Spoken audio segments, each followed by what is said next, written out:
皆さんこんにちは、みさとです。ここは大阪難波駅です。1月下旬の朝9時半頃の難波はビルの日陰になっていて、どことなく薄暗い雰囲気です。今日は近鉄特急でお伊勢参りに行きます。今回はこの近鉄の伊勢神宮初詣割引切符を利用していきます。さて、私がお伊勢参りで乗車するのは観光特急しまかぜ。今回、伊勢の初詣割引切符はいただいた切符なのですが、初駅が関西エリアということで、大阪難波から乗車できるので、島風の始発駅から乗ってみることにしたのです。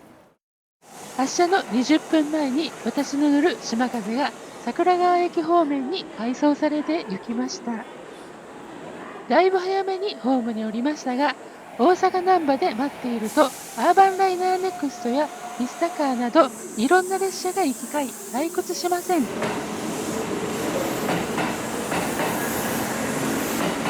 発車の5分前に島風は大阪難波駅の一番乗り場に入線。大阪難波駅のホームは3本しかなく、始発駅でも停車時間は短めです。撮影していたら発車メロディーが鳴り出したので急いで乗車。まもなく発車いたします。10時40分、島風は大阪難波駅を発車。近鉄本社がある大阪上本町駅を発車すると、地上に出て鶴橋駅。鶴橋は大阪環状線との乗り換え駅です。発車のタイミングでカフェ車に行ってみます。以前に大和八木駅から乗車の際に島風のカフェ車に行くとかなりの待ち時間だったので、早めに行けばいいかなと思い行ってみました。先客が一組おられましたが、その程度ですぐ座れました。前回は土曜日でしたが、今回は平日です。開店してすぐなら比較的待ち時間も少なく済みそうです。今回は開花的側の客席にしました。6席のみで会場より少ない席数です。会場席はオープンで明るいのに対して、開花席はこじんまり隠れ家の雰囲気です。メニューを見ると、松阪牛重が前回の時より200円アップしていました。最近何でも値上げしてますから仕方ないですよね。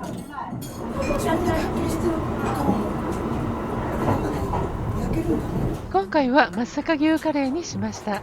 なかなか美味しいカレーでしたよ。コーヒーも注文しました。こちらの素材はシリコンでしょうか。蓋が乗せられていました。コーヒーを飲んでいると桜井駅を通過中でした。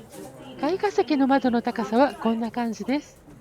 大和朝倉駅を過ぎると山あいの雰囲気になります。下を流れているのは大和川です。食事も終わったのでカフェ車を後にします。2階席は満席ですね。大和八木駅の次は伊勢市まで止まりません。なので名張もこんなスピードで通過です。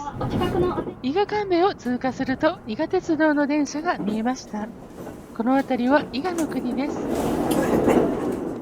アーバンライナーとすれ違った後、近鉄大阪線の秘境駅西大山駅を通過。そして新大山トンネルに入ります。このトンネルを抜けると伊賀の国から伊勢の国へ。中川短絡線を過ぎて伊勢中川駅をゆっくりなスピードで通過。伊勢中原駅と松ヶ崎駅間で JR 紀勢本線をオーバークロスします。松阪駅をゆっくり通過の後、東松阪駅と櫛田駅の間で時速130キロのスピードを体感できます。こうして伊勢平野を走り抜け、大阪難波から1時間36分で伊勢市駅に到着。下車します。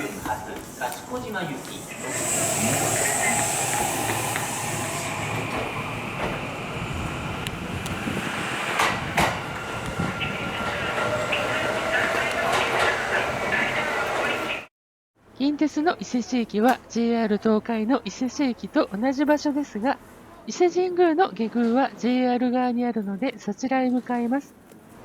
伊勢市駅から下宮までは500メートルだそうです。地図だとこんな感じです。駅前からは参道らしい雰囲気の下宮参道の道が伸びています。これは伊勢市駅の JR 側の駅舎です。下宮参道はこんな石畳の道が続きます。歴史を感じさせる旅館もありますよ。参道の終わりに2つの信号を渡ると下宮です。下宮行き内案内図です。内宮に比べると歩く距離は短めで済みます。伊勢神宮の下宮は衣食住の神様の豊受の大神が御祭神の豊受大神宮が正宮です。日置橋を渡ると長座屋があって手や口を清めます。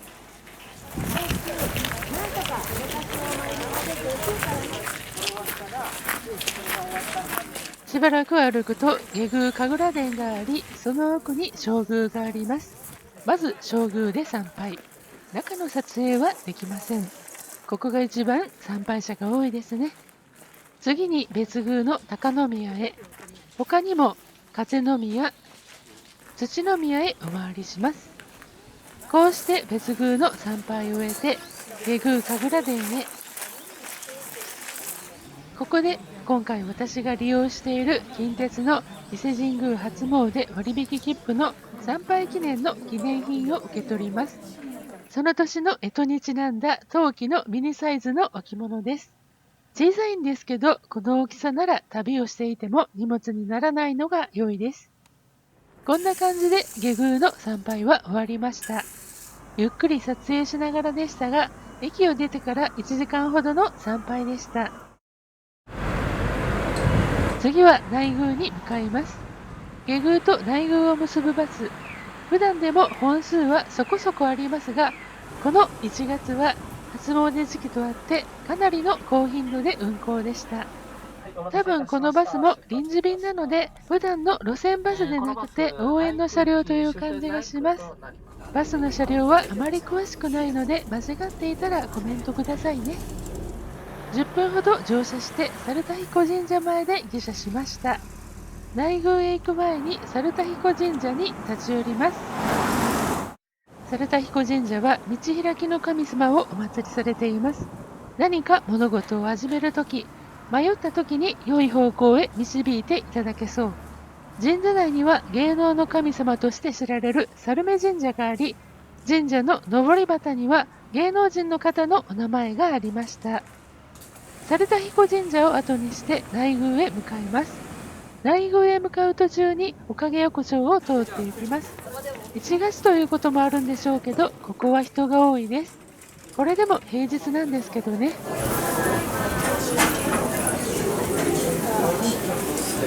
赤福の本店もこの通りの行列。赤福ぜんざいをいただくつもりでしたが、待ち時間長そうなので先へ内宮へ向かいます。内宮へ続くこの道はお祓い町です。私、三重県に一時期住んでいましたが、この通りもおかげ横丁だと思い込んでいました。おかげ横丁とお祓い町、似てますしね。ということで、お祓い町の昔ながらの古い町並み、時代劇のロケができそうな通りを歩きます。というか、ほんとお客さんが多いです。お祓い町が終わるあたりが内宮への入り口。内宮は天照大神を祀る広大神宮です。ちなみに伊勢神宮の正式名称は神宮だそうで、他の神宮と区別のために伊勢神宮と呼ばれるそうです。鳥居の向こうの宇治橋。この五十鈴川を渡った向こうは新駅となります。下宮よりはるかに広いので、内宮の参拝は下宮より時間がかかります。内宮でも長寿屋で清めも済ませました。内宮は五十鈴川のみたらし場で清めることもできます。みたらし場の近くにある滝祭りの神を参拝。次に正宮へ向かいます。この階段の上が正宮ですが、ここから先は下宮と同じく撮影禁止です。正宮参拝を終えて、次は別宮の荒祭の宮へ。途中には西出の御蔵や下平殿があります。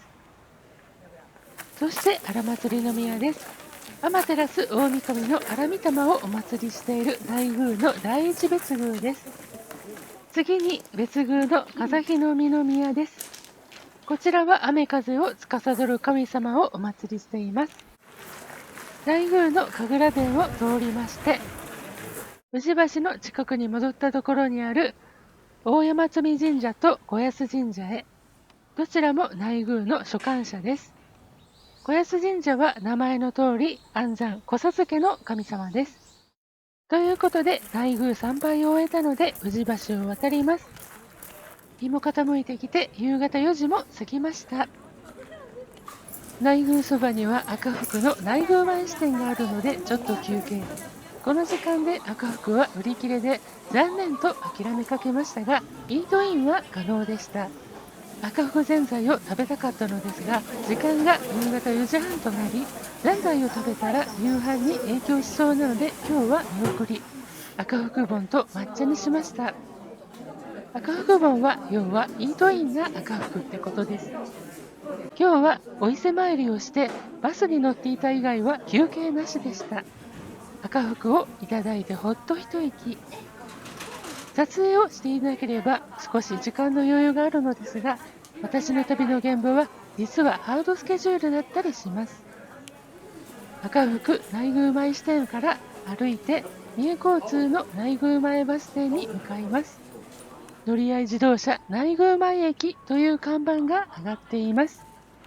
ほどなくして人事バスがやってきました。この後は五十鈴川駅へ向かうのでちょうど良いバスが来てくれました。小さめのバスは結構な混雑になりました。内宮前バス停を出発。半日ほどのお伊勢参りでした。今年も良いことありますように。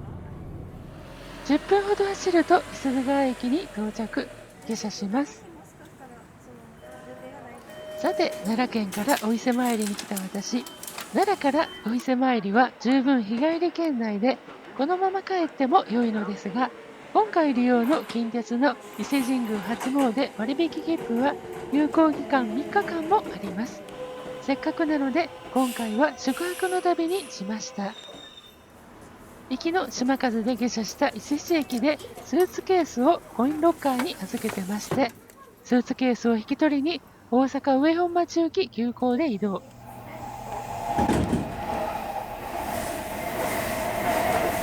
伊勢市駅でスーツケース回収の後、松阪までの特急券を入手。ちなみに伊勢神宮初詣割引切符は厚駅から伊勢エリアまでの往復特急券とフリーエリア内で使える特急券が2枚込みになっています。島風利用時は追加料金が必要ですけどね。なのであともう1枚、伊勢志摩エリアでのフリー区間内で特急に乗れます。さて、松阪までの乗車の上本町行き特急に乗れば松阪まで14分。今日は松阪で宿泊します。この続きは次回の動画とさせていただきます。お楽しみに。今回も最後までご視聴いただき誠にありがとうございました。チャンネル登録をどうぞよろしくお願いいたします。評価の方もしていただけると嬉しいです。